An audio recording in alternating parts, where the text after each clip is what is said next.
আল্লাহ তাআলা কিয়ামতের কঠিন ময়দানে যেদিন স্বামী স্ত্রীকে চিনবে না, স্ত্রী স্বামীকে দেখে পালিয়ে যাবে, বন্ধু বন্ধুরে চিনবে না, পীর সাহেব মুরিদরে চিনবে না, মুরিদ পীর সাহেবরে চিনবে না, দলের কর্মী তার নেতারে চিনবে না, নেতা তার কর্মীরে চিনবে না, বন্ধু বন্ধুরে দেখে পালাবে। এই কঠিন মুহূর্তে সূর্যটা মাথার কাছে চলে আসবে, জমিনটা তামার জমিন হবে, আজকের জমিনের মতো নয়। মানুষ ঘর্মাক্ত, ক্লান্ত, শ্রান্ত মাথার মগজগুলো কানের ছিদ্র আর নাকের ছিদ্র দিয়ে বেয়ে বেয়ে পড়বে। বিশ্বনবী ফরমান, ময়দানে 7 শ্রেণীর ব্যক্তিকে রব্বুল আলামিন তার আরশের নিচে ছায়া দিবেন। তার মধ্যে প্রথম শ্রেণীর ব্যক্তি হলো ইমামুন আদিল। ইমামুন আদিল, ন্যায়পরায়ণ শাসক, যে ইনসাফের সাথে বিচার করে, যে জাস্টিস সমাজে সার্ভ করে, যে সুশাসন নিশ্চিত করে, ওই ইমামুন আদিল। আদিল শব্দটা বুঝছেন না? ইন্নাল্লাহা ইয়া'মুরু বিল আদল, পাইছেন? আদিল। 7 শ্রেণীর ব্যক্তিকে আল্লাহ তাআলা সুশীতল আরশের নিচে ছায়া দিবেন, যেদিন তার দেয়া ছায়া ছাড়া কোনো ছায়া থাকবে না। এর প্রথম হচ্ছে ইমামুন আদিল, ন্যায়পরায়ণ শাসক। চিল্লায় বলেন সুবহানাল্লাহ।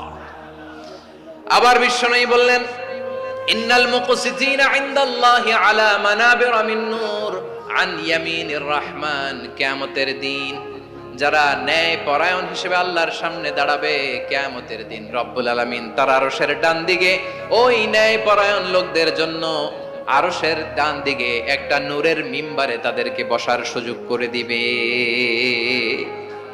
আল্লাহর আরশের ডান দিকে ন্যায়পরায়ণ লোকদের জন্য আল্লাহ তাআলা নূরের মিম্বার বানাবে। 4টে কেন কথা মনে করেছেন? আল আদাল, জাস্টিস। ইন্নাল্লাহা ইয়া'মুরু বিল আদল। আল্লাহ তাআলা এই আদালতের নির্দেশনা দেন, সুবিচার, সুশাসন। প্রিয় ভাইরা, এটা আমরা বাংলাদেশে চাই কি চাই না? এই যে অরাজকতা, এই যে অন্যায়, এই যে জুলুম, এই যে ইনকনসিস্টেন্সি, সমাজের অসঙ্গতির প্রধান কারণ জাস্টিস নাই, সুবিচার নাই, সুশাসন নাই। শেষবারের মতো আওয়াজ করে বলেন তো, আমরা বাংলাদেশে আদল চাই কি চাই না? তাহলে প্রথম নির্দেশনা শেষ, আল্লাহ তাআলা তোমাদেরকে আদলের আদেশ দেন। এরপরে আল্লাহ বললেন, আমি তোমাদেরকে ইহসানের আদেশ দেই। ইন্নাল্লাহা ইয়া'মুরু বিল আদলি ওয়াল ইহসান। আমি তোমাদেরকে যেমনি আদলের নির্দেশনা দেই, তেমনি ভাবে তোমাদেরকে ইহসানের নির্দেশনা দেই। ইহসান, আওয়াজ করে সবাই বলেন তো ইহসান। সবাই বলেননি, সবাই বললে এতটুকু আওয়াজ হবে আমি বিশ্বাস করি না। আওয়াজ করে বলুন আল ইহসান।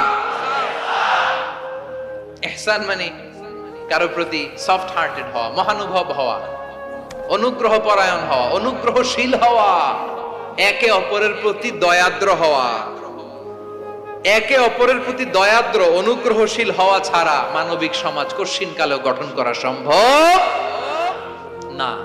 প্রিয় ভাইরা, সুন্দর আচরণ দিয়ে, ইহসান দিয়ে যা জয় করা যায়, নরম আচরণ দিয়ে যেটা অর্জন করা যায়, কঠোরতা দিয়ে সেটা পারা যায় না।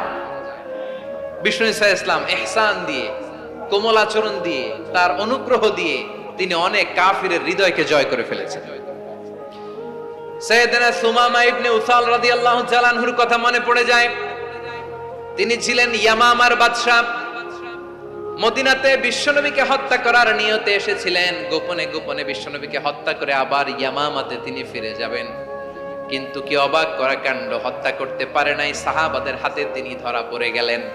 সাইয়েদনা সুমামা ইবনে উসাল রাদিয়াল্লাহু তাআলা আনহু হত্যার নিয়তে আসলেন, কিন্তু হত্যা করতে পারলেন না। সাহাবারা ওনাকে ধরে ফেললেন, ধরে মসজিদে নববীর পিলারের মধ্যে বেঁধে রাখলেন। সুমামা ইবনে উসাল, সিরাত থেকে শুনেন, সিরাত থেকে শোনাচ্ছি। রাদিয়াল্লাহু তাআলা আনহু ইয়ামামার অধিপতি ছিলেন। ইয়ামামা বিশ্বনবীকে হত্যার জন্য আসছেন, ধরা পড়ে গেছেন, এখন মসজিদে নববীতে বেঁধে রাখছে, তার মানে বন্দী। এখন স্ট্যাটাস কি? বন্দী, ক্যাপটিভ। বিষ্ণু ঈসা ইসলাম সাহাবাদেরকে বললেন, তার খোঁজ খবর নিও, সুমামা ইবনে উসালের খোঁজ খবর নিও। সাহাবারা বলেন, ইয়া রাসূলুল্লাহ, আপনাকে হত্যা করতে এসেছে, তার তো কঠিন ক্যাপিটাল পানিশমেন্ট হওয়া দরকার, কঠিন শাস্তি হওয়া দরকার। বিশ্বনবী বললেন, না, আমি যেটা জানি তোমরা সেটা জানো না। তোমরা সুমামার সাথে ভালো আচরণ করো, বিশ্বনবী সুমামার কাছে গেলেন। প্রথম দিন যে তিনি কালেমার দাওয়াত দিলেন, ইমানের দাওয়াত দিলেন, ইসলামের দাওয়াত দিলেন, রিসালাতের দাওয়াত দিলেন, আখিরাতের দাওয়াত দিলেন।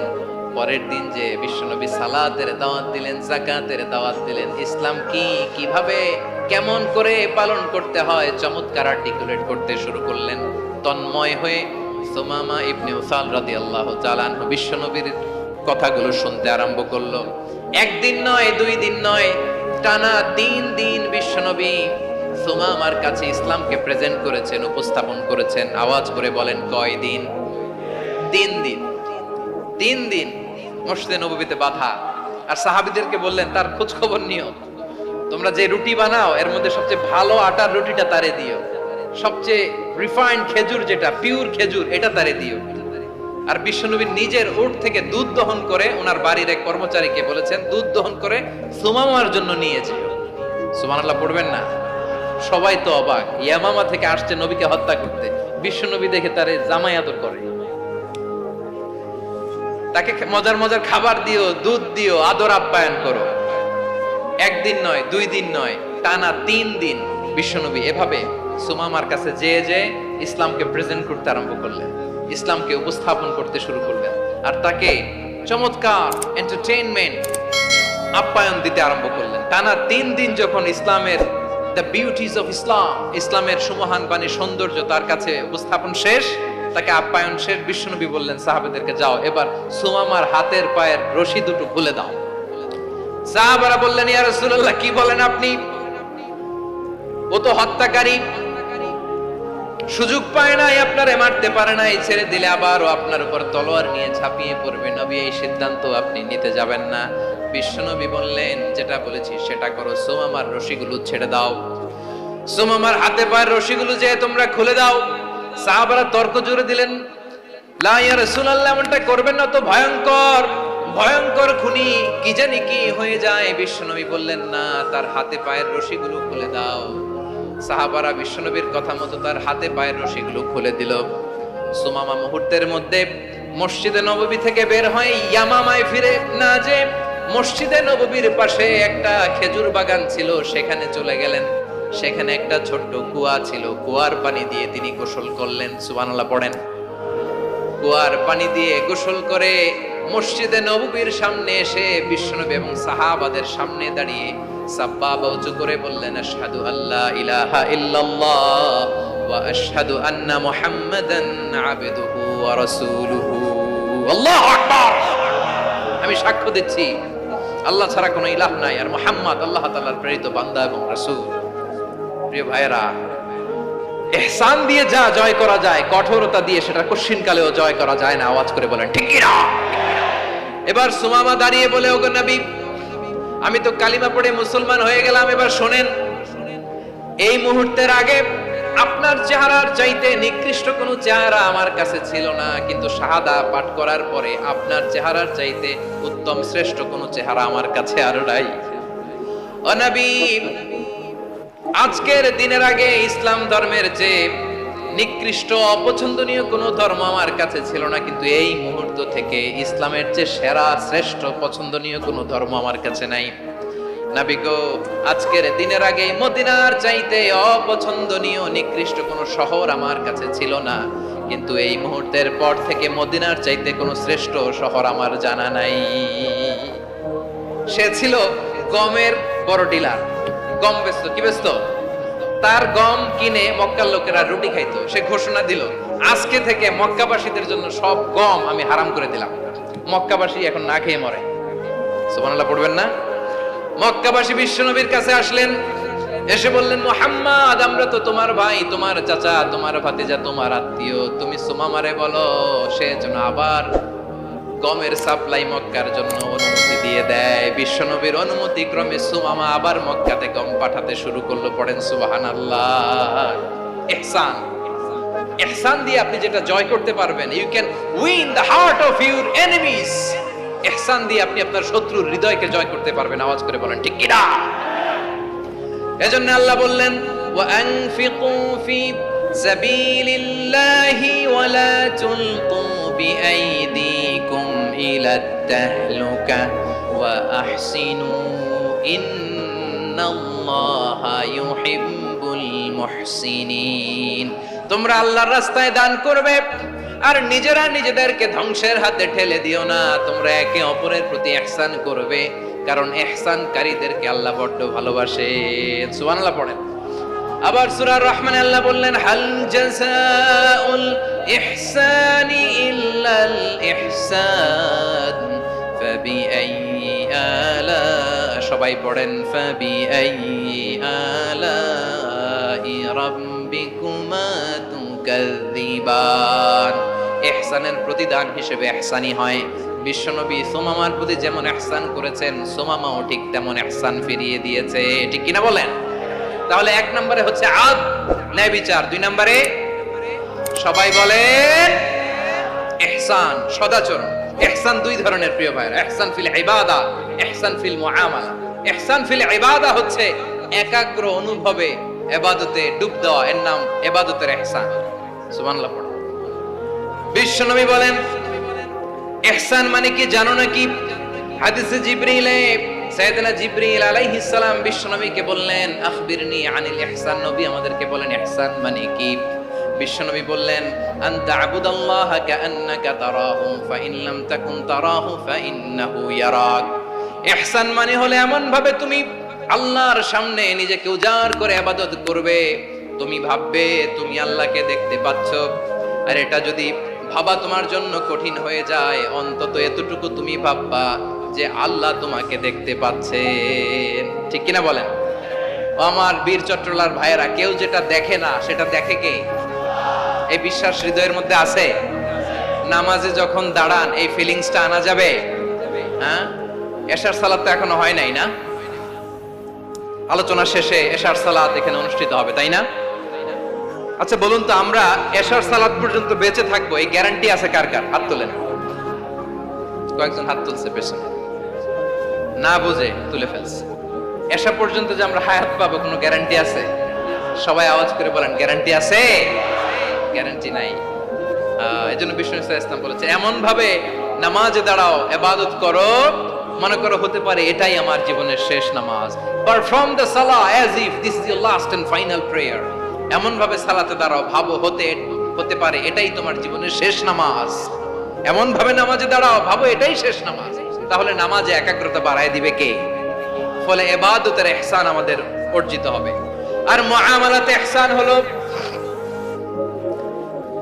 বিশ্বনবী বলেন, ইন্নাল্লাহা তাবারাকা ওয়া তাআলা কাতাবাল ইহসানা আলা কুল্লি শাই, ফাইযা কাতালতুম ফাআহসিনুল কিতলা ওয়া ইযা যাবাহতুম ফাআহসিনুদ যাবহা ওয়ালিয়ুহিদ্দা আহাদুকুম শাফরাতাহু ওয়ালিয়ুরিহ যাবিহাতাহু। ইহসান দুই ধরনের। আওয়াজ করে বলতে হবে, কয় ধরনের? সবাই বলুন আওয়াজ করে, কয় ধরনের? একটা হচ্ছে ইহসান ফিল ইবাদা, ইবাদতে ইহসান। ইবাদতে ইহসান কি? একাগ্র অনুভব দিয়ে ইবাদত করা, মন প্রাণ দিয়ে ইবাদত করা। আর মুআমালাতে ইহসান কি? সব কাজে, দৈনন্দিন কাজে, কর্মে, সামাজিক অ্যাক্টিভিটিতে কোমলতা প্রদর্শন করা, অনুগ্রহের সাথে সবকিছু করা। আল্লাহ তাআলা, ইন্নাল্লাহা তাবারাকা ওয়া তাআলা কাতাবাল ইহসানা আলা কুল্লি শাই, তিনি সব কিছুর ব্যাপারে ইহসানকে আবশ্যক করেছেন। সবকিছু, মুমিনের সব কাজে ইহসানের পরশ থাকবে। ওয়া ইযা কাতালতুম ফাহসিনুল কিতলা, বিষ্ণুই বলেন তুমি যখন কাউকে হত্যা করো ইহসানের সাথে করো। সুবহানাল্লাহ পড়বেন না? যখন হত্যা করো তখনও ইহসানের সাথে। আচ্ছা হত্যা করবো আবার ইহসান আসবে করতে করে, তো মেরেই ফেলবো আমি। আল্লাহ, ও ভাই একজন খুন করেছে, খুনি, রাষ্ট্রীয় আইনে তার শাস্তি হয়েছে ডেথ পেনাল্টি, মৃত্যুদণ্ড। এখন মৃত্যুদণ্ড দেখে আপনি যেমনে মন চায় তেমনে মারবেন লোকটারে? ওর নাক কেটে ফেলতে পারবেন? ওর কান কাটতে পারবেন? ওর চোখ উপড়ে ফেলতে পারবেন আপনি? যেমন মন চায় তার অঙ্গহানি করা যাবে না। ইহসানের সাথে তাকে হত্যা করবে। সুবহানাল্লাহ, this is Islam, this is the true essence of Islam. ওয়া ইযা যাবাহতুম ফাহসিনুয যাবহা, যখন জবাই করবে তখনও ইহসানের সাথে জবাই করবে। করব জবাই, ওইখানেও নাকি ইহসান। আচ্ছা কুরবানির দিন আমরা পশুগুলোরে কি করি বলেন সবাই আওয়াজ করে? জবাই। জবাই মানে তো এটারে মেরেই ফেলতেছি, একটু পরে তো টুকরো টুকরো করে গোশতগুলো খাবো, এটা তো খাবো, এটা তো মেরেই ফেলবে। বিষ্ণু বলে না, জবের মধ্যেও মুমিনের জবের ভেতরেও ইহসানের পরশ থাকা চাই। যখন জবাই করবে প্রাণীটাকে হাত পা টাইট করে বেঁধে নাও, ছুরিটাকে শার্পেন করে নাও, ধারালো করে নাও, যাতে অল্প সময়ে জবাইটা হয়ে যায়, প্রাণীটা যাতে কম কষ্ট পায়। সুবহানাল্লাহ পড়ে। দিস ইজ কল্ড ইহসান। ইহসান আল্লাহ তাআলা যেমনি আদলের আদেশ করেছেন, ন্যায় বিচার জাস্টিস এনশিওর করতে বলেছেন, সমাজে ইহসানের ব্যবহার, ইহসানের অনুশীলন তিনি করতে বলেছেন। এজন্য মুমিনের প্রতিটি কাজে, আমার চট্টগ্রামের ভাইয়েরা আমার দিকে তাকান, খেয়াল করে শুনুন, মুমিন জীবনের প্রতিটি কাজে ইহসানের পরশ থাকা চাই। আমরা যেন আমাদের পরিবারের প্রতি ইহসান করি, আমরা যেন আমাদের কর্মচারীদের প্রতি ইহসান করি, আমরা যেন আমাদের কলিগদের প্রতি ইহসান করি, আমরা যেন আমাদের ভাইদের প্রতি ইহসান করি। মুমিন জীবনের প্রতি কাজে ইহসানের পরশ থাকার দরকার আছে না নাই? কথা বুঝতে পেরেছেন? তাহলে আল্লাহ তাআলার তিনটা আদেশ ছিল, কয়টা গেল? ভুলে গেছে, ভুলে গেছে চট্টগ্রাম। তিনটা আদেশের মধ্যে কয়টা বললাম? প্রথমে কি ছিল? আদল। 2 নম্বরে, 3 নম্বরে রব্বুল আলামিন বললেন ওয়া ইতাইদিল কুরবা, নিকটাত্মীয়দেরকে দান করো। নিকট আত্মীয়দেরকে দাও, যারা তোমাদের ব্লাড কানেকশনের আত্মীয় তাদেরকে তোমরা দাও। এখানে জেনারেলি বললেন দাও, কি দিব সেটা তিনি এখানে বলেন নাই, সেটা তিনি সূরাতুল ইসরার মধ্যে বলেছেন। আল্লাহ বলেন ওয়া আতিদাল কুরবা হাক্কা, নিকট আত্মীয়দেরকে তাদের অধিকার, তাদের প্রাপ্য তোমরা বুঝিয়ে দাও। দেখেন, একটা শান্তির সমাজ, একটা সমৃদ্ধ সমাজ, একটা মানবিক সমাজ গঠনের জন্য আল্লাহ তাআলা বেশি না, মাত্র 3টা অর্ডার, 3টা ভার্ডিক্ট তিনি জারি করেছেন। 1 নাম্বার সুশাসন, ন্যায় বিচার। 2 নাম্বার ইহসান। 3 নাম্বার নিকটাত্মীয়, যারা কাছের, তোমার ভেরি ক্লোজ রিলেশনশিপে আছে, তাদেরকে দাও। দাও, দিলে বাড়িয়ে দেয় কে? অনেকে দিতে চায় না, কৃপণতা করে। দিলে বাড়ায় দেয় কে? ও মিয়া, মদিনার মধ্যে সবচাইতে গরিব সাহাবী ছিল বেলাল রাদিয়াল্লাহু তাআলা আনহু। ওনার এন্টায়ার অ্যাসেট, সম্পদের পরিমাণ কতদূর জানেন? একটা লুঙ্গি। বেলাল রাদিয়াল্লাহু তাআলা আনহু, ওনার টোটাল ওয়েলথের এস্টিমেশন হচ্ছে মাত্র একটা লুঙ্গি।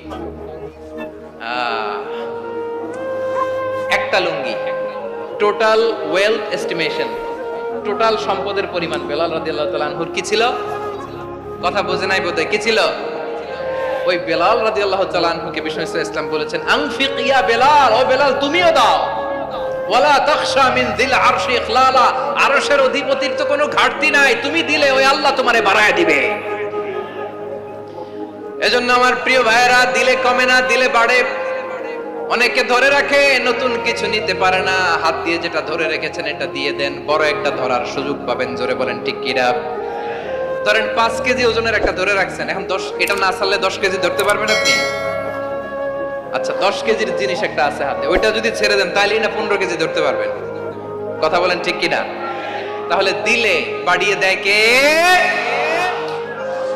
রব্বুল আলামিন বললেন 3 নাম্বার আদেশ হলো তোমাদের প্রতি সমাজটারে কেমন করে মানবিক সমাজ, সুন্দর সমাজ গড়বা। 3 নাম্বার আদেশ হলো ওয়া আতিদাল কুরবা হাক্কা, নিকটাত্মীয়দেরকে তাদের প্রাপ্য বুঝিয়ে দাও। এই নিকটাত্মীয়দেরকে তাদের অধিকার বুঝিয়ে দেওয়া, প্রাপ্য বুঝিয়ে দেওয়াতে আমাদের গাফলতি আছে না নাই? চট্টগ্রামে নাই? মাশাআল্লাহ আছে, আছে। অনেকে দেখবেন অনেক আল্লাহওয়ালা, তাহাজ্জুদ গুজার, সেজদা দিতে দিতে কপালে কালো দাগ ফেলে দিছে, সে তার বোনের হকটা আদায় করে নাই। আছে না নাই? হ্যাঁ, এখানেও আছে। সর্বনাশ। অনেক বড় হাজী সাহেব, বিশাল লম্বা দাড়ি, ছেলেরে সব দিয়ে দিছে, মেয়েরে কিছু দেয় নাই, মেয়ের হক আদায় করে নাই। আছে না নাই? এই হাজী সাহেবেরা, এই আল্লাহওয়ালারা কিয়ামতের ময়দানে আটকে যাবে। আপনি অন্যের অধিকার নষ্ট করেছেন, তাদের রাইটস কে ভায়োলেট করেছেন। এজন্য আল্লাহ তাআলা বলেন, কারো অধিকার যদি কেউ নষ্ট করে, ওই সমাজটা মানবিক সমাজ কঠিন কালেও হতে পারে না। এজন্য 3 নম্বর আল্লাহ বললেন ওয়া ইতাইদিল কুরবা, নিকটাত্মীয়দেরকে দাও। কি দিবা? তাদের অধিকার দিয়ে দাও, বোনের অধিকার বুঝিয়ে দাও, মেয়ের অধিকার বুঝিয়ে দাও, ফুফুর অধিকার বুঝিয়ে দাও। দেখবেন অনেক মায়েরা ছেলের পাতে মুরগির রান দেয়, মেয়ের পাতে দেয় মুরগির ঠ্যাং। এরকম আছে না নাই? ছেলেরা কি দেয় মুরগির, মেয়ের পাতে কি দেয়? তো মেয়ের কি মুরগির রান খেতে মনে চায় না? মনে চায় না? এমনটা করা যাবে না। নিকটাত্মীয়দেরকে অধিকার দিয়ে দাও, নিকটাত্মীয়ের সাথে সুসম্পর্ক রাখো। আদেশটা কার? এজন্য প্রিয় ভাইয়েরা, জীবনে যদি বারাকা অর্জন করতে চান, নিকটাত্মীয়দের সাথে সুসম্পর্ক রাখতে হবে, তাদের জন্য উপহার পাঠাতে হবে। বিশ্বনবী বলেন, লা ইয়াদখুলুল জান্নাতা কাতে, যে ব্যক্তি আত্মীয়তার সম্পর্ককে ছিন্ন করে দেয়, সে কঠিন কালেও আল্লাহর জান্নাতে ঢুকবে না। আপনি কি এটারে সহজ হাদিস মনে করছেন? এটা সহজ কথা। আপনি ভাবছেন আপনার নামাজ আপনারে বাঁচাতে পারবে, আপনার রোজা বাঁচাতে পারবে, আপনার তাহাজ্জুদ আপনারে বাঁচাতে পারবে? অধিকার নষ্ট করলে কিছুই আপনারে বাঁচাতে পারবে। এজন্য নিকট আত্মীয়দেরকে দিতে হবে বেশি বেশি। বিশ্বনবী বলেন, ইন্না সাদাকাতা আলাল মিসকিনি সাদাকা ওয়া আলা যির রাহিমি ইসনাতান সাদাকাতুন ওয়া সিলা। মিসকিনরে দান করলে শুধু দানের সওয়াব হয়, নিকট আত্মীয়কে দান করলে দুইটার সওয়াব হয়, সাদাকার সওয়াব হয়, আবার আত্মীয়তার বন্ধন অটুট রাখার সওয়াব হয়ে যায়। আবার বিশ্বনবী বললেন, মান সাররাহু আইয়ুবসাতা লাহু ফি রিজকিহি ওয়া ইউনসা লাহু ফি আসারিহি ফালইয়াসিল রাহিমা। যে ব্যক্তি তার রিজিকের প্রশস্ততা চায় আর হায়াতে বরকত চায়, সে যেন তার আত্মীয়ের সাথে সুসম্পর্ক রাখে। আমার প্রিয় চট্টলার ভাইয়েরা, আমাদের রিজিক বাড়ুক, এটা আমরা চাই কি চাই না? সবাই চান? হ্যাঁ, আমাদের রিজিকে প্রশস্ততা আসুক, চাই কি চাই না? আমাদের হায়াতে বরকত আসুক, আমরা চাই কি চাই না? এই দুইটা যদি চান, তাহলে নিকট আত্মীয়দের সাথে সুসম্পর্ক রাখবেন, পারবেন? তাহলে সমাজটারে মানবিক সমাজ বানায় দিবে কে? তিনটা আদেশ চলে গেল। কয়টা? আওয়াজ করে বলেন। এক নম্বরে কি ছিল? দুই নম্বরে, তিন নম্বরে নিকট আত্মীয়দেরকে দান। আপনাদেরকে আরো শোনার আগ্রহ আছে? আপনাদের মনোযোগ আছে না গেছে? কষ্ট হচ্ছে না? মাশাআল্লাহ, মাশাআল্লাহ। তাকবীর পড়ুন, লিল্লাহি তাকবীর।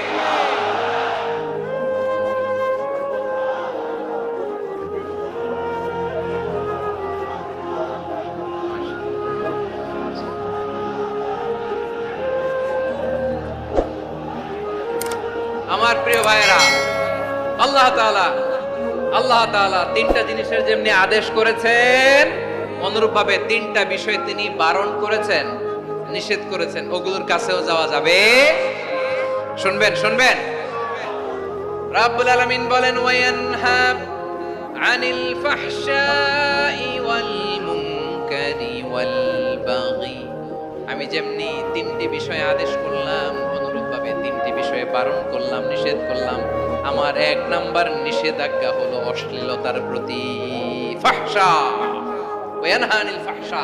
আল্লাহ তাআলা অশ্লীলতাকে নিষেধ করেছেন। কোন জিনিসকে? সবাই বলুন, কোন জিনিসকে? যত ধরনের, যত টাইপের, যত ক্যাটাগরির অশ্লীলতা হতে পারে, সব অশ্লীলতাকে হারাম করেছেন কে? ফাহশা মানে কি? কথায়, কাজে, আচরণে, কমেন্ট, ফেসবুকের কমেন্টসে যত ধরনের নোংরামো আছে, যত ধরনের অশ্লীলতা আছে, এটাকে আরবিতে বলে ফাহশা। এটাকে কি বলে? রাব্বুল আলামিন বলেন, কুল ইন্নামা হাররামা রাব্বিয়াল ফাওয়াহিশা মা যাহারা মিনহা ওয়া মা বাতান। ও নবী, আপনি বলে দেন, আমার রব প্রকাশ্য, অপ্রকাশ্য, স্পষ্ট কিংবা অস্পষ্ট, দৃশ্যমান কিংবা অদৃশ্যমান সব অশ্লীলতাকে হারাম করেছেন। সব ধরনের অশ্লীলতা হারাম, সব ধরনের। আল্লাহ তাআলা আমাদেরকে অশ্লীলতা থেকে বাঁচান, অশ্লীলতা থেকে তিনি আমাদেরকে হেফাজত করুক। পড়েন আমিন। এবার বলেন, আমাদের সমাজে অশ্লীলতা আছে না নাই? চট্টগ্রামে নাই? আমি কই নাই, ওনারা বলে আছে। দেখছেন, আমি সামহাও বাঁচায় দেওয়ার ট্রাই করতেছি, ওনারা বলে আছে। অশ্লীলতা নানা ভাবে, নানা নামে, নানা মোড়কে আমাদের সমাজে আছে না নাই?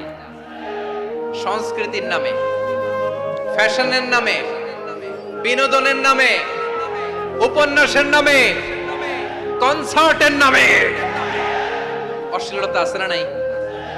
আপনি দেখেছেন কনসার্টগুলোর অবস্থা?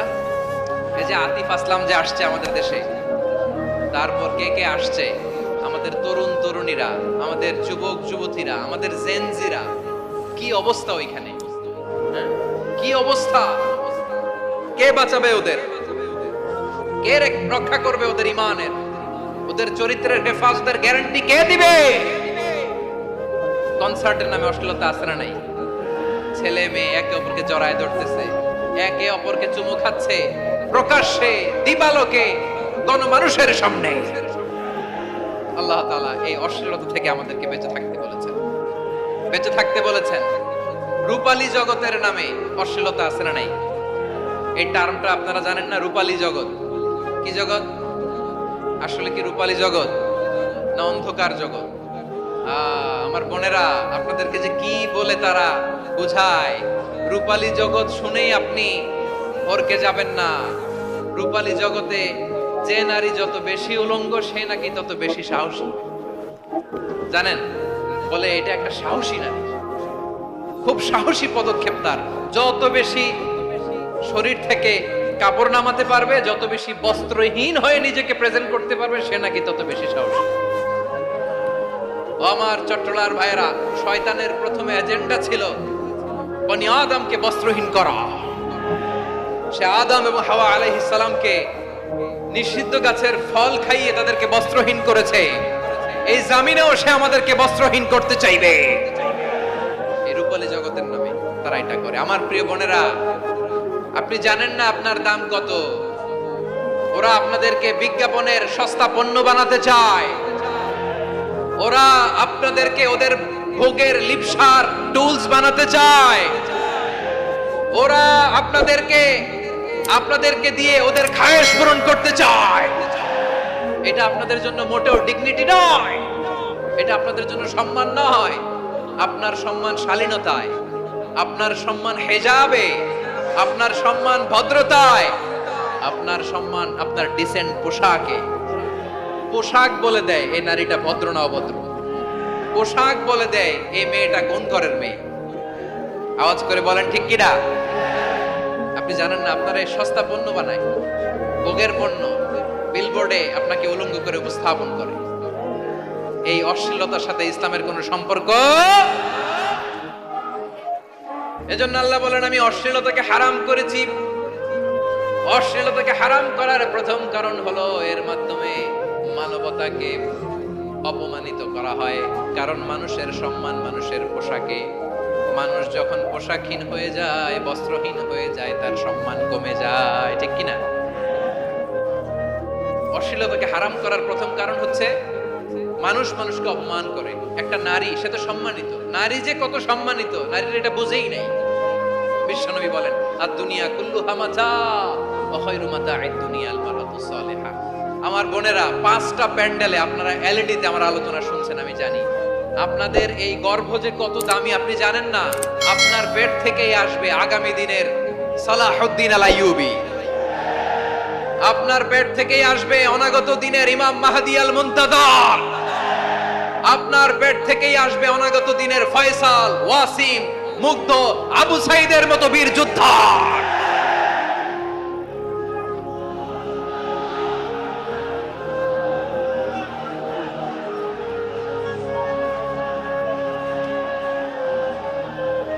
আমার প্রিয় বোনেরা, আমার প্রিয় বোনেরা, বিশ্বনবীর কথার ওজন খেয়াল করেন। আদ-দুনিয়া কুল্লুহা মাতা ওয়া খায়রু মাতা'আদ দুনিয়াল মারআতুস সালিহা।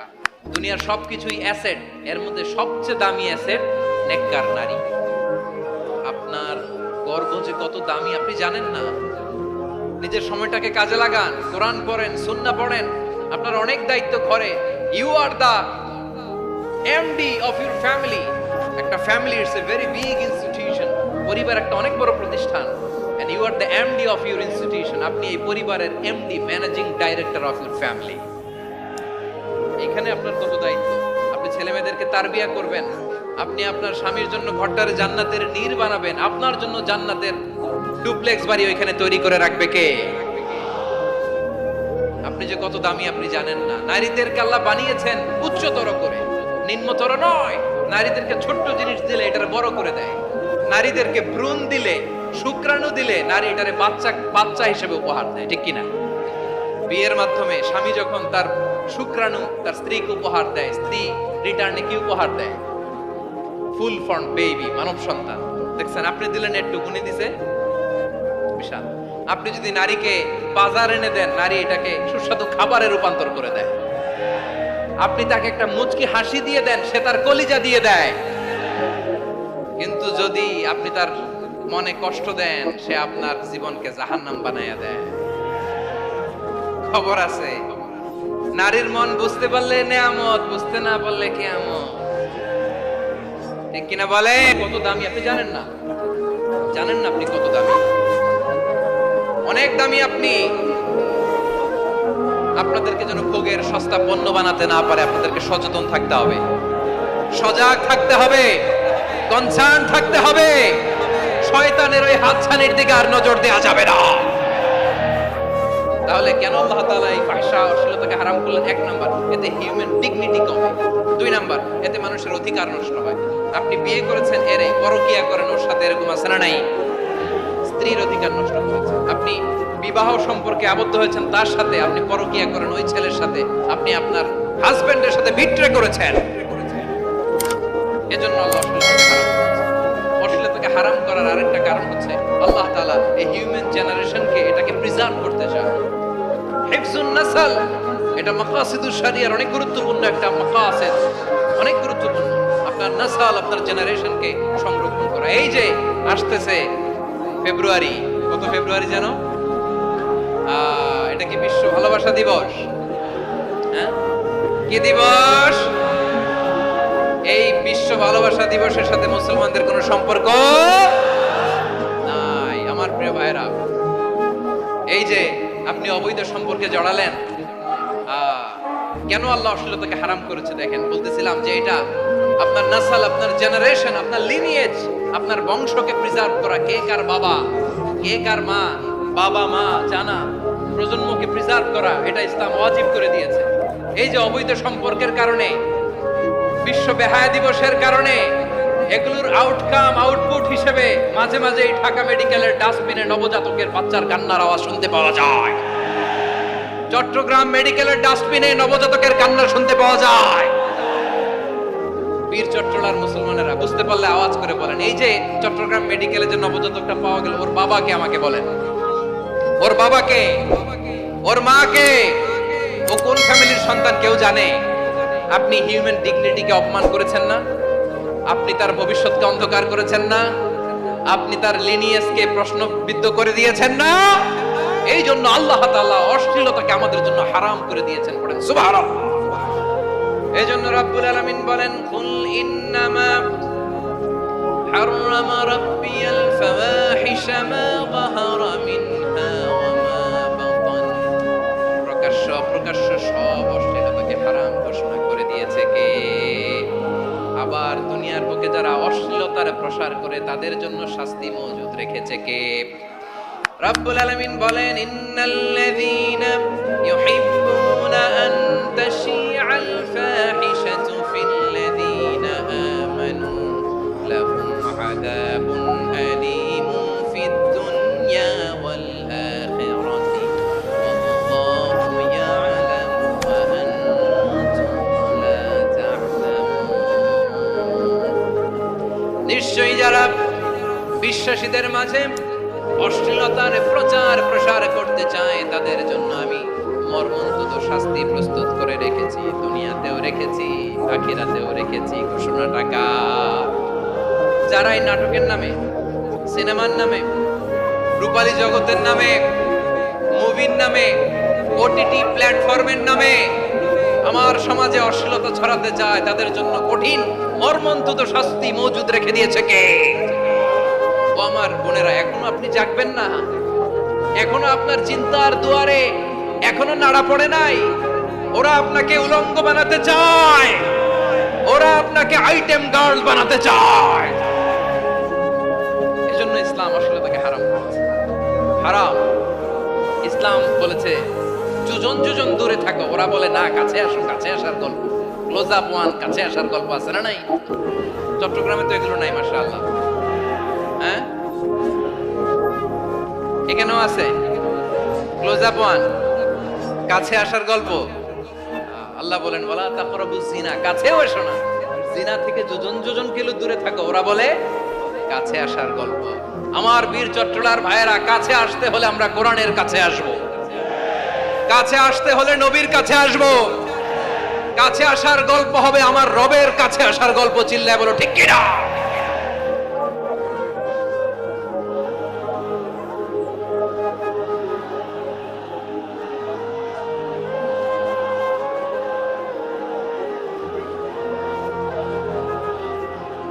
বসুন বসুন আমার ভাইয়েরা। তাহলে অশ্লীলতার সাথে আমাদের কোনো সম্পর্ক? সবাই বলতে পারেননি, আওয়াজ করে বলুন, অশ্লীলতার সাথে আমাদের কোনো সম্পর্ক? আমরা এই সমস্ত ক্লোজ আপ ওয়ান, কাছে আসার গল্পের প্রোগ্রামে যাব? আমরা কোন ধরনের অশ্লীল কন্টেন্ট সোশ্যাল মিডিয়ায়, টিভিতে দেখব? কি যুগ যে আমরা কাটাচ্ছি আপনি কল্পনা করতে পারবেন না। পর্ন ইন্ডাস্ট্রি, নারী পুরুষের বস্ত্রহীন যুগল দৃশ্য, এটাকে দিয়ে ওরা কোটি ডলারের ইন্ডাস্ট্রি বানিয়েছে। পুরো মানব ইতিহাসে এরকম জঘন্য সময় মানব ইতিহাস পার করে নেয়। পর্ন এটা ইন্ডাস্ট্রি হয়ে গেছে। আমাদের এই যুবকগুলো, জেনজিগুলো, ওদের চরিত্র বাঁচাবে কি করে? কেমন করে হেফাজত করবে ওদের এই মূল্যবান চরিত্র? আমার প্রিয় ভাইরা, এই অশ্লীলতার দ্য লেটেস্ট ভার্সন হচ্ছে LGBTQ, শরীফ থেকে শরীফা। শুনছেন আপনারা? দেখতে পুরুষ, আসলেই পুরুষ, সুস্থ একজন পুরুষ, 4 সন্তানের বাবা, বলে আমি মনে মনে নারী। দেখতে নারী, সুস্থ নারী, আসলেই সে দিব্যি একজন নারী, বলে আমি মনে মনে পুরুষ। সবচেয়ে ভয়ঙ্কর অশ্লীলতার সবচাইতে লেটেস্ট ভার্সন হচ্ছে এই ট্রান্সজেন্ডারিজম। সুস্থ পুরুষ তার বায়োলজিক্যাল গ্রোথকে হরমোন দিয়ে স্টপ করে দিয়ে সে সার্জারি করে নারী হতে চায়, সুস্থ নারী পুরুষ হতে চায়। পুরুষ পুরুষের প্রতি সেক্সুয়ালি আকর্ষণ বোধ করে, এটা লূত আলাইহিস সালামের কওমের মধ্যে ছিল। এটাকেও আল্লাহ কোরআনে ফাহিশা বলেছেন। ওয়ালুতান ইয ক্বালা লিকাওমিহি আতাতুনাল ফাহিশাতা মা সাবাকাকুম বিহা মিন আহাদিম মিনাল আলামিন। লূত আলাইহিস সালাম বললেন, তোমরা কি এমন এক অশ্লীল কার্যক্রমে ডুব দিলে নাকি যেটা গোটা বিশ্বের কেউ কখনো করে নাই, তোমরাই প্রথম করেছো? পড়েন নাউযুবিল্লাহ। এই পশ্চিমের এই রোগ আমার দেশে যেন আসতে না পারে, আমাদের সজাগ থাকতে হবে। প্রিয় ভাইরা, চিল্লায় বলেন ঠিক কি না? পশ্চিমের অবস্থা ভয়ঙ্কর। পাশ্চাত্যে, আমি যুক্তরাষ্ট্রে ছিলাম অনেকদিন, কয়েক মাস, বিভিন্ন স্টেটে ঘুরেছি। গার্ডিয়ানরা উদ্বিগ্ন, ছেলে মেয়েদেরকে, ছোট্ট ছেলে মেয়ে, ওদেরকে জিজ্ঞেস করে, তুমি how do you feel right now inside yourself? তুমি ভিতরে ভিতরে কেমন ফিল করো? তোমার কি ছেলে ছেলে লাগে না মেয়ে মেয়ে লাগে? আচ্ছা বলেন, এই ছোট্ট বাচ্চাটাও কি এগুলো জেন্ডার অ্যাসাইনমেন্ট বলতে এগুলো কিছু বুঝে? এইভাবে মিসগাইড করা হচ্ছে। কৌতূহল বশত ছোট্ট ছেলে যদি বলে আমার তো মেয়ে মেয়ে লাগে, তখন বলে যে না তুমি মেয়ে, ছেলে না। মা বাবা বাধা দিলে ওকে আলাদা গভর্নমেন্ট হাউসে নিয়ে যাবে। ভয়ঙ্করতম অবস্থা। আমরা একটা সময় শুনতাম যে হুজুর আমার ছেলেটা খুব ভালো, হাফেজে কোরআন, আল্লাহওয়ালা। হুজুর আমার ছেলে দাড়ি রাখছে, আল্লাহওয়ালা। হুজুর আমার ছেলে 5 ওয়াক্ত সালাত জামাতের সাথে পড়ে, তার মানে আল্লাহওয়ালা। পশ্চিমে যে আমি কি শুনছি জানেন? ওরা বলে হুজুর আমার ছেলেটা ইউনিভার্সিটির একটা মেয়ের সাথে প্রেম করে, ও খুব আল্লাহওয়ালা, হুজুর দোয়া করবেন। এর কারণ ওদের কাছে আল্লাহওয়ালার ক্রাইটেরিয়া হচ্ছে হুজুর আমার ছেলেটা আরেক ছেলেরে পছন্দ করে নাই, আমার মেয়েটা আরেক মেয়েকে ভালোবাসে নাই, এজন্য আমার ছেলেটা আল্লাহওয়ালা, হুজুর ওর জন্য একটু দোয়া করে দিয়েন। কি চ্যালেঞ্জ ওরা ফেস করতেছে। ওনার ছেলে যে আরেক ছেলেরে বিয়ে করবে না, এটাতেই উনি খুশি যে আলহামদুলিল্লাহ আমার ছেলেটা একটা মেয়েরে ভালোবাসে, আমার মেয়েটা একটা ছেলেরে ভালোবাসে, মানে এটা খুব আল্লাহওয়ালা। নাউজুবিল্লাহ পড়তে পারলেন না? এজন্য অশ্লীলতার সাথে আমাদের কোনো সম্পর্ক। রব্বুল আলামিন বলেন ওয়ায়ানহা আনিল ফাহশাই ওয়াল মুনকারি ওয়াল বাগি তিনটা জিনিসকে আমি নিষিদ্ধ করলাম। এক নাম্বার হলো ফাহশা, অশ্লীলতা। দুই নম্বরে হলো মুনকারের সমস্ত মন্দ কাজ। আপনাদের মনোযোগ আছে না? শেষ করে দিব? আর 2-1 মিনিট শুনবেন? আচ্ছা বলি তাহলে, আর 2-1 মিনিট। তাহলে নিষেধাজ্ঞা জারি করেছেন তিনটা জিনিসের উপর। এক নাম্বার কি? ফাহশা, অশ্লীলতা। দুই নাম্বার মুনকার। মুনকার মানে হচ্ছে যত মন্দ কাজ, খারাপ কাজ, বাজে কাজ, এটার বলে মুনকার। এটার কি বলে? আপনারা পড়ছেন না, তা'মুরুনা বিল মা'রুফি ওয়া তানহাউনা আনিল মুনকার। ভালো কাজের আদেশ, সৎ কাজের আদেশ, অসৎ কাজের নিষেধ। মুনকার, মুনকার হচ্ছে মানুষের স্বাভাবিক বিবেক বোধ যেটাকে খারাপ বলে, ওইটাই মুনকার। পৃথিবীর সব আসমানি গ্রন্থ যেটাকে খারাপ বলেছে, মানুষের স্বাভাবিক বিবেক বোধ যেটাকে খারাপ বলেছে, এগুলো সব মুনকার। যেমন ইফতিজিং, এটা কি ভালো না খারাপ? মজুদদারি, খাদ্যে ভেজাল দেওয়া, ওজনে কম দেওয়া, মাছে ফরমালিন মিশানো, চাঁদাবাজি, টেন্ডারবাজি, দখলবাজি, এগুলো আমাদের স্বাভাবিক বিবেকেই বলে এগুলো খারাপ, এগুলো হচ্ছে মুনকার। আল্লাহ তাআলা এই মুনকার থেকে আমাদেরকে বেঁচে থাকতে বলেন। আর শয়তান এই মুনকারের প্রতি আমাদেরকে উদ্বুদ্ধ করে। আল্লাহ তাআলা বললেন, ইয়া আইয়ুহাল্লাযীনা আমানু লা তাত্তাবিউ খুতুওয়াতিশ শাইতান ফাইন ওয়া মান ইয়াত্তাবি' খুতুওয়াতিশ শাইতানি ফাইন্নাহু ইয়া'মুরু বিল ফাহশাই ওয়াল মুনকার। আল্লাহ বললেন, ও আমার গোলামেরা শোনো শোনো, ও আমার বিশ্বাসী বান্দারা খবরদার, তোমরা কশিনকালেও শয়তানের পদাঙ্ক অনুসরণ করবে না, কারণ শয়তান তোমাদেরকে অশ্লীলতা এবং মন্দ কাজের দিকে উদ্বুদ্ধ করে। আমাদের কাজ হচ্ছে শয়তান আমাদেরকে যেদিকে নিতে চায় আমরা তার উল্টা দিকে যাব, ঠিক কিনা বলে? শয়তান এই মন্দ কাজকে আমাদের কাছে বিউটিফাই করে, চাকচিক্যময় করে আমাদের সামনে উপস্থাপন করে। এজন্য আল্লাহ বলেন মুনকারকে থামাতে হবে, মুনকার প্রতিরোধ করতে হবে। মুনকার প্রতিরোধের দায়িত্ব শুধু আমাদের নাকি? শুধু আপনার খতিব সাহেবের, ইমাম সাহেবের, নাকি মুসলিম উম্মার সবার? আওয়াজ করে বলুন, মুনকার অসৎ কাজ প্রতিরোধের দায়িত্ব কার? রাব্বুল আলামিন বলেন, কুনতুম খায়রা উম্মাতিন উখরিজাত লিন-নাসি তা'মুরুনা বিল মা'রুফি ওয়া তানহাউনা আনিল মুনকার। তোমাদেরকে শ্রেষ্ঠ জাতি করে জমিনের মধ্যে আবির্ভূত করা হয়েছে, যাতে করে তোমরা জমিনের ভেতরে সৎ কাজের আদেশ করতে পারো আর অসৎ কাজের নিষেধ করতে পারো। উম্মাহ কুনতুম খায়রা, তাহলে গোটা উম্মার দায়িত্ব, এটা বুঝতে পারছেন তো? আচ্ছা, আরো নিচে আসেন। এরপরে আল্লাহ বললেন, শুধু উম্মাহ না, এই জমিনের রাজত্ব আমি যাদের হাতে দেই, এই জমিনের মালিক আমি যাদেরকে বানিয়ে দেই, যাদেরকে আমি সরকারের দায়িত্ব দেই, তাদেরকেও মুনকারের প্রতিরোধের দায়িত্ব দিয়েছে কে? আল্লাহ বলেন, যারা ক্ষমতার মসনদে বসেছে তাদেরকে 4 দফা কর্মসূচি আমি আল্লাহ দিলাম। আওয়াজ করে বলেন, কয় দফা?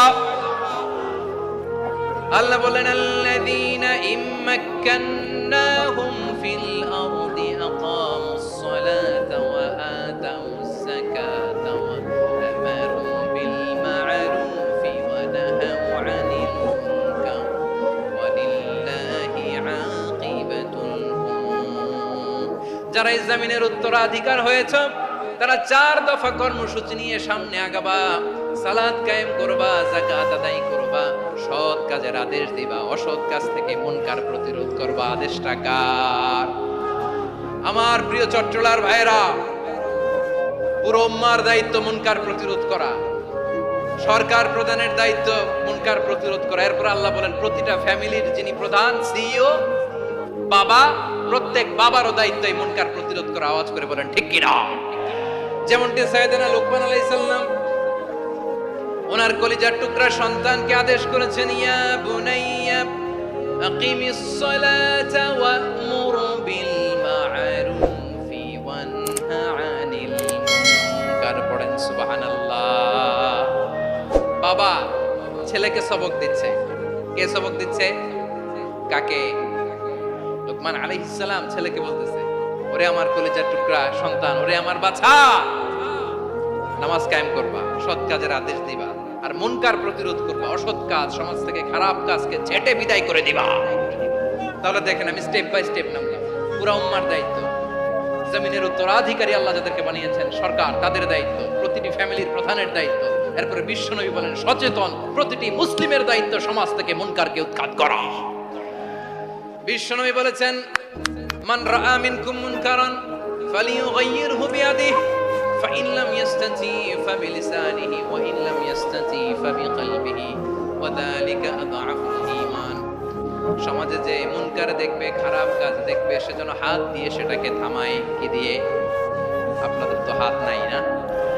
হাত আছে, হাত আছে। ওরা যেই হাত দিয়ে অন্যায় করে ওইটা প্রতিরোধের জন্য আমাদেরও হাত আছে না নাই? থামাতে হবে, থামাতে হবে।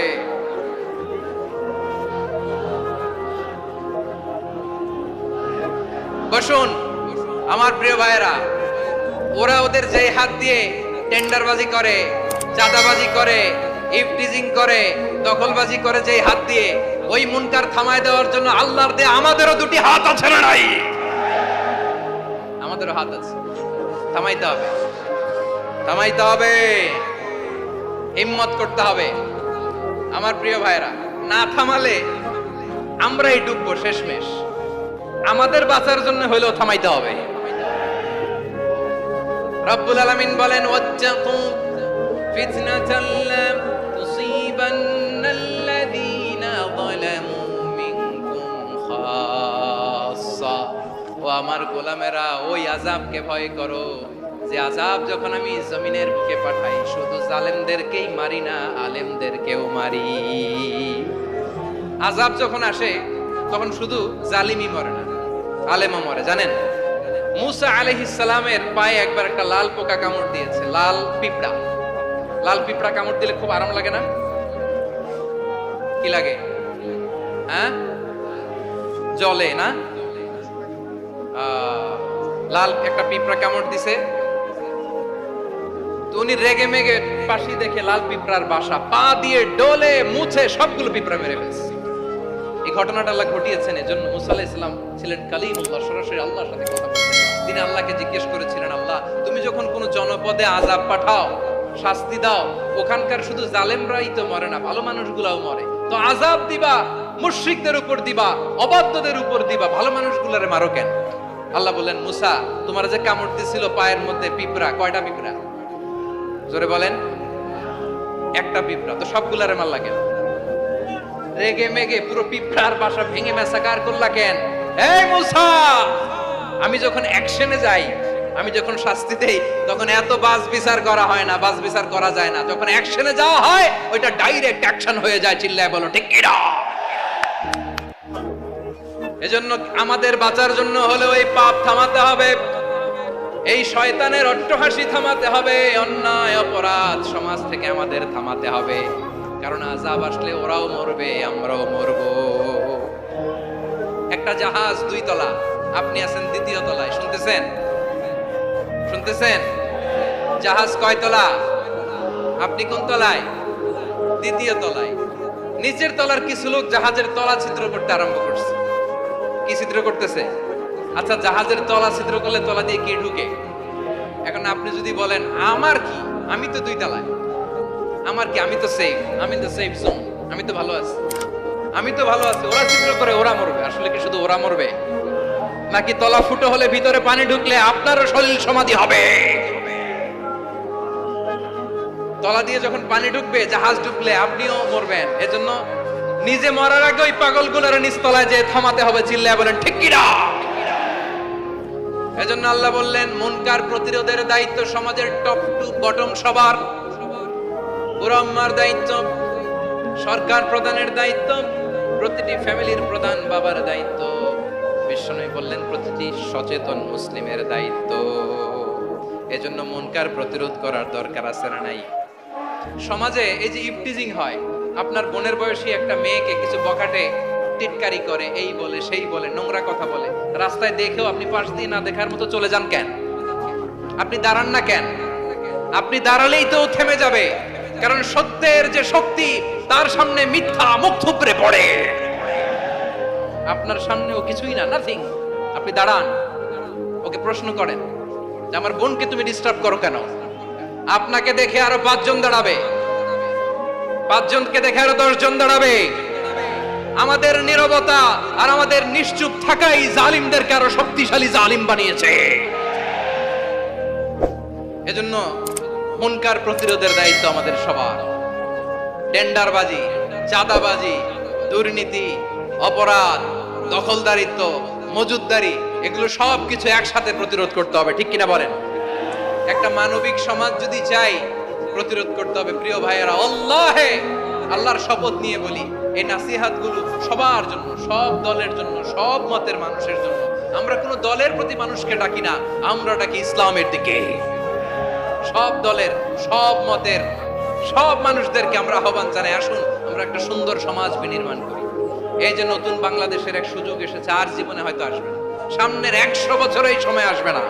আসুন দেশটাকে আমরা সাজাই, আসুন আমরা দুর্নীতি বন্ধ করি, আসুন আমরা চাঁদাবাজি বন্ধ করি, আসুন আমরা দখলদারিত্ব বন্ধ করি, আসুন আমরা এক দল আরেক দলকে নিশ্চিহ্ন করার যে রাজনীতি, এটা বন্ধ করি। সব দলের প্রতি আমার আহ্বান। আমি কিছুদিন আগে একটা নিউজ দেখলাম, ওই যে লন্ডনে বসে জনাব তারেক রহমান সাহেবকে আমি ধন্যবাদ দিতে চাই। উনি সংবাদ শোনা মাত্রই ওনার দলের অনেক চাঁদাবাজকে উনি বহিষ্কার করেছেন। I do appreciate. প্রতিটি দলের এরকম ইনিশিয়েটিভ নেওয়ার দরকার আছে না নাই? যে কোনো দলে এই প্র্যাকটিসটা থাকার দরকার আছে না নাই? চাঁদাবাজদের সাথে আপনারা নিজেদেরকে মুক্ত ঘোষণা করবেন যে এরা আমার দলের কর্মী হতে পারে না। আমরা চাঁদাবাজ মুক্ত বাংলাদেশ চাই, জুলুম মুক্ত বাংলাদেশ চাই, ফ্যাসিজম মুক্ত বাংলাদেশ চাই, গুণ খুন খারাপি মুক্ত বাংলাদেশ চাই। আমরা নতুন ভোরের বাংলাদেশ চাই। ওই বাংলাদেশ পাওয়ার জন্য মুনকার প্রতিরোধে, অন্যায় প্রতিরোধে যদি বাঘের বাচ্চার মতো, আবু সাইদের মতো 2 হাত উঁচু করে, বুককে টান টান করে প্রসারিত করে দাঁড়াতে হয়, রাজি আছো মুসলমান? কারা কারা রাজি? আল্লাহকে হাত দেখিয়ে প্রতিজ্ঞা করো।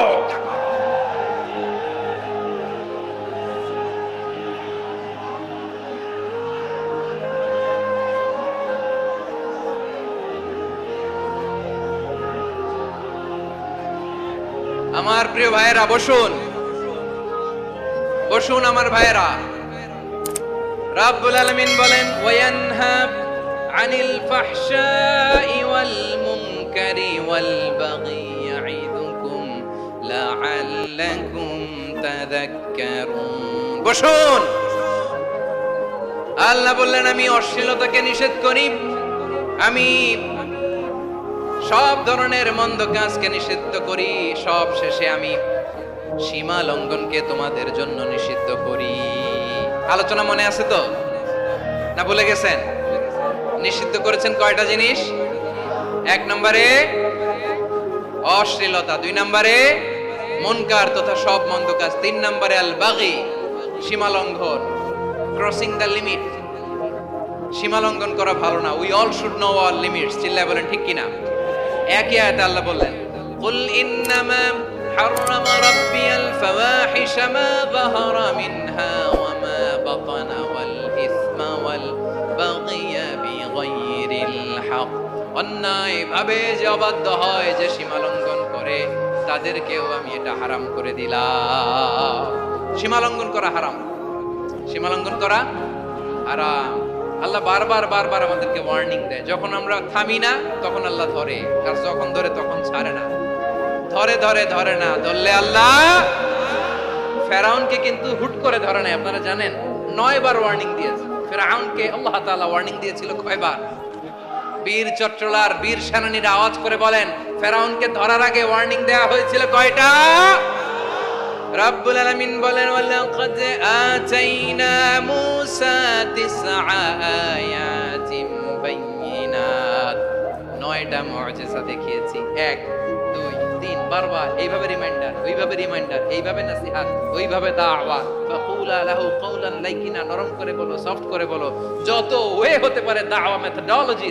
মূসা আলাইহিস সালামের সব অ্যাপ্লাই শেষ। 10ম বারে যে আল্লাহ ধরছে, 10ম বারে যে ধরেছে। এজন্য আল্লাহ বলেন, আমি সীমা লঙ্ঘনকে পছন্দ করি না। কোরআনের অন্য আয়াতে বাগীকে বলা হয়েছে আল ইতিদা। সীমা লঙ্ঘন যারা করে তাদেরকে আল্লাহ বলেছেন মুতাদিন।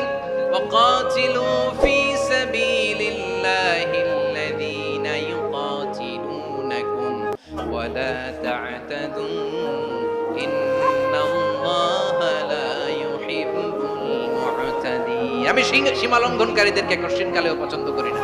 আমরা যেন সীমা লঙ্ঘন না করি, রাজি আছেন তো? যে কোনো ক্ষেত্রে ইবাদতে যেন সীমা লঙ্ঘন না করি। অনেকে আমরা ইবাদতে সীমা লঙ্ঘন করে ফেলি। বিশ্বনবী সাল্লাল্লাহু আলাইহি ওয়াসাল্লাম যেটা শিখিয়েছেন এর বাইরে যে অতিরিক্ত বুজুর্গ হতে চায় এরকম আছে না নাই? করা যাবে না, কোনো ক্ষেত্রেই সীমা লঙ্ঘন করা যাবে, এমনকি যুদ্ধ ক্ষেত্রেও না। বিশ্বনবী সাল্লাল্লাহু আলাইহি ওয়াসাল্লাম বলেন খবরদার যুদ্ধ ক্ষেত্রেও সীমা লঙ্ঘন করো না। কি সুন্দর ইসলাম আমরা পেয়েছি। বিশ্বনবী বলেন খবরদার যুদ্ধের ময়দানে কোনো নারীর গায়ে হাত তোলো না, কোনো শিশুর গায়ে হাত তোলো না, কোনো গবাদি পশু হত্যা করো না, কোনো শস্য ক্ষেত্র ধ্বংস করো না, ইবাদতরত অন্য ধর্মের কোন সন্ন্যাসীর গায়ে হাত তুলো না। বলেন সুবহানাল্লাহ। তাহলে আমরা সীমা লঙ্ঘন করতে পারবো?